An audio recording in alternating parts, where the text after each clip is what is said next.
and get Ian thinking it just pulled 600. It's gonna be awesome. It's gonna be epic. I mean, I could make it even more. No, the 600's be realistic. Like, he might believe the 600. No, I don't. Oh, there we go. Okay. Yeah. He's playing a little prank on Ian Johnson. Gonna tell him that it pulled 604.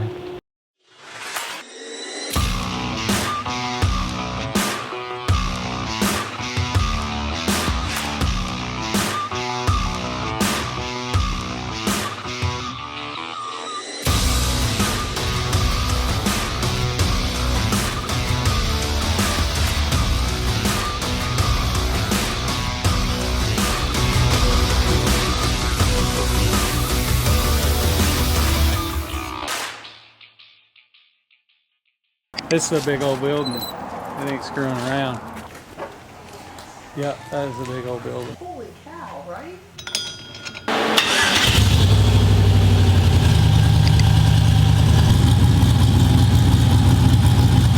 It's go time, bro. You getting pumped? What do you think we're gonna see here? I know what we're gonna see. We're gonna see pure awesomeness. Hells yeah. All the body's in the way. You gotta jack it up and let it down. Right there. Yeah, you'll wear yourself out if you ain't trying. Yeah, it was a lot of fun. Forward, isn't it? And then it's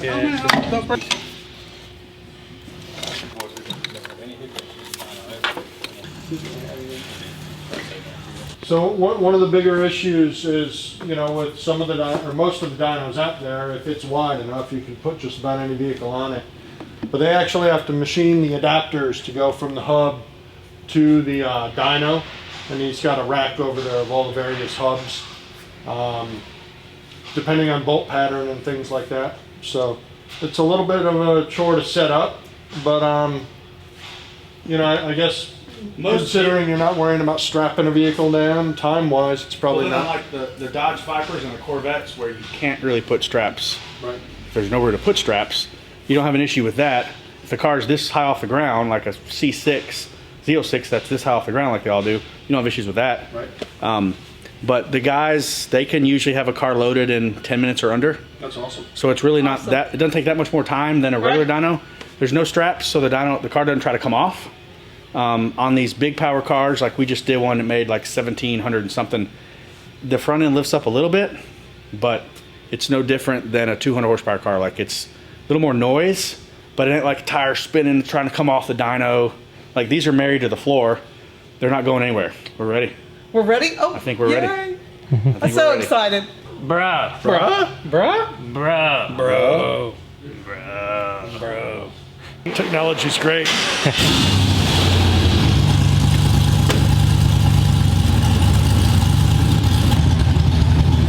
But I called Texas Speed and got the actual cam number.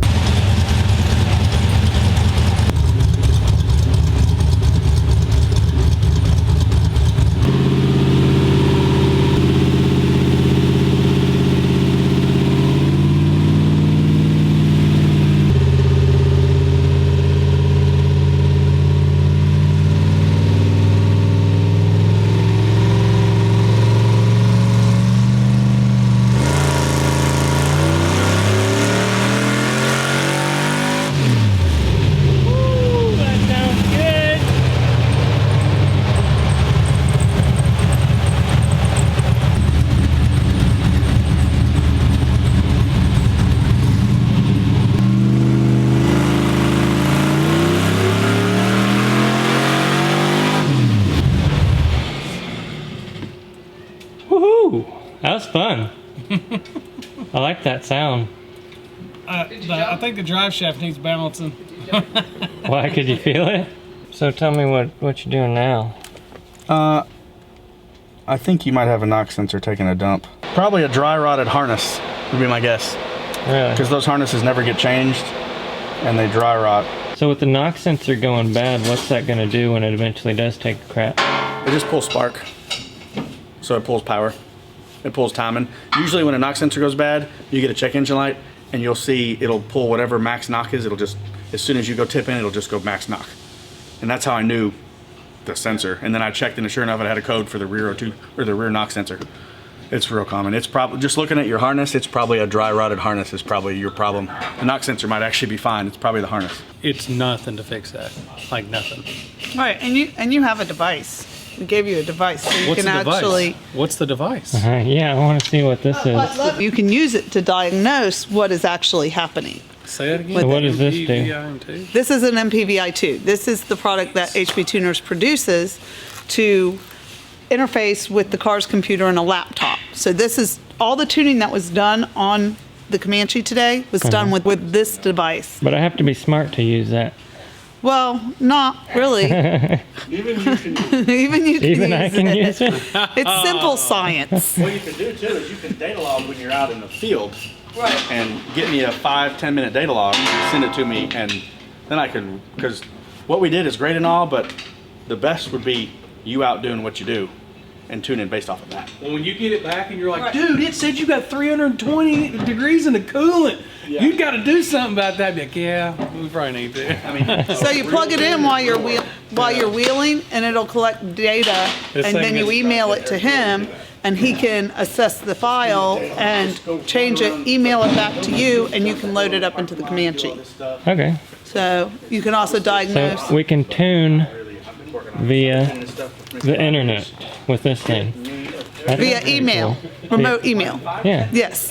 In Redneck, what this does, you're talking screaming MPV12 interfaces. Okay. Just say all Redneck style. What does it do? The most redneck I can be is it plugs into the little port Data link connector, next to the steering column, or underneath your hood. or wherever in the Comanche might be. Yeah.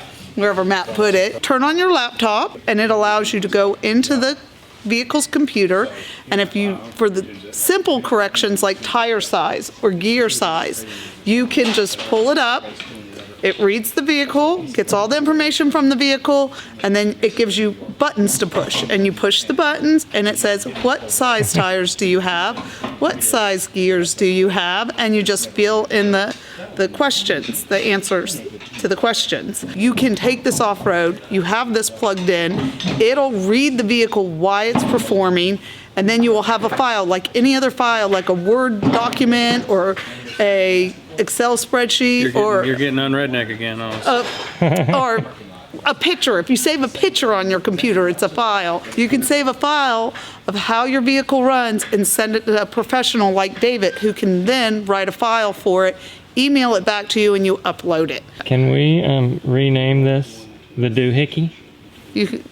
You can call it whatever you want. Well, yeah, you need to get with Andrew on that. I don't think it's going to go well, though. No, what you do is it says MPV12 here, and then it opens, and then it just says doohickey. So the rednecks go, all right, I got it. Our Ford engineer is from South Georgia. People are like, are y'all bringing an interpreter for Eric? I need an interpreter when I'm hanging out with you guys. all the time. science, All the the time. technology. She's just trying to impress us with her smarts, and she Yeah, does. whatever. She does a good job. It's way over my head still, so I Oh, even have to please. dumb it down after she explains. No, so it goes you from Jay don't. to Alyssa to me to you. We got this covered.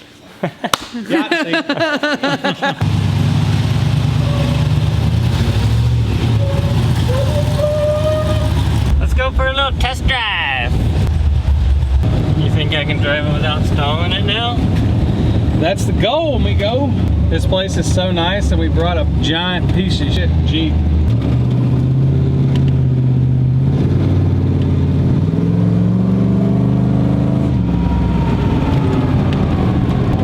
It's dead end.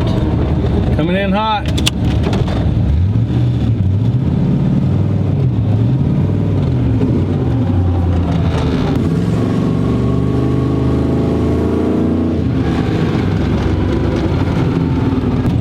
Hasn't died yet.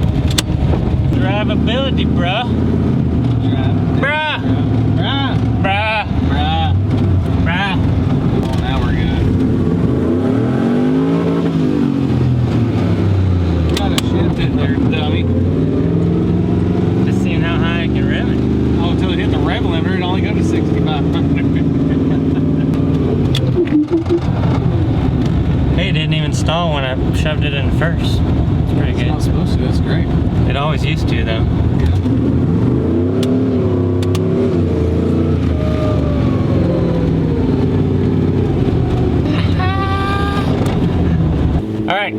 do you guys think the horsepower is? Yeah, what do you think? It's not going to be... I hear a bunch of numbers. There's a bunch of numbers going out. It's not epic. It's a 5.3 with a cam. And we're talking about horsepower to the ground. To the ground horsepower, which is huge. It's got a turbo 400, which is a huge power suck. I think Ian said it earlier. He goes, you make all these great numbers, and then they hit the transmission, and it all just crashes, or something like that, he said. And it's like... It's a horsepower sucker, for sure. It's a horsepower sucker. Then you got a big old heavy transfer case with an Atlas, and then a 60 rear end. So your guess, you told me your guess before we had this dyno, and it was? Mine? Yeah. Oh, I don't remember. I don't remember that. My memory's linked to my thumb. I don't remember. I think your guess was 260. Yeah, that probably would be right. I had no idea. I didn't know whether it's going to be 200 or 500. I just am clueless about this stuff. The actual number was? 272.5, I think? No, 274.7. 274. Sorry, 2.5 horsepower, guys. Sorry. You got to give me that extra 2.5 well, I couldn't see it. I was in the Jeep. You got to remember. You were outside. 274.7. I believe that was the number, if I recall correctly. Yep. So add 50-ish horsepower or something, you know, however you want to look at, to the crank, and there you go. But the biggest thing, I don't care about the horsepower. This is a rock crawler after all. The biggest thing is the drivability. And this thing, so far from what we can tell, I haven't been able to stall it. Whereas before I would have stalled it 3 times already. So it's already a huge improvement. So thank you, HP Tuners. Thank you, DBR High Performance. Yeah, DBR shop is amazing, if you hadn't heard me say that. And HP Tuners couldn't be good enough to us this weekend so far. Woo! Woo! Yahtzee! Oh my God, my arm's falling off. You have no idea how long I had to do that. Well, you probably do. You just watched the video. That was terrible. This camera weighs a lot more than you think.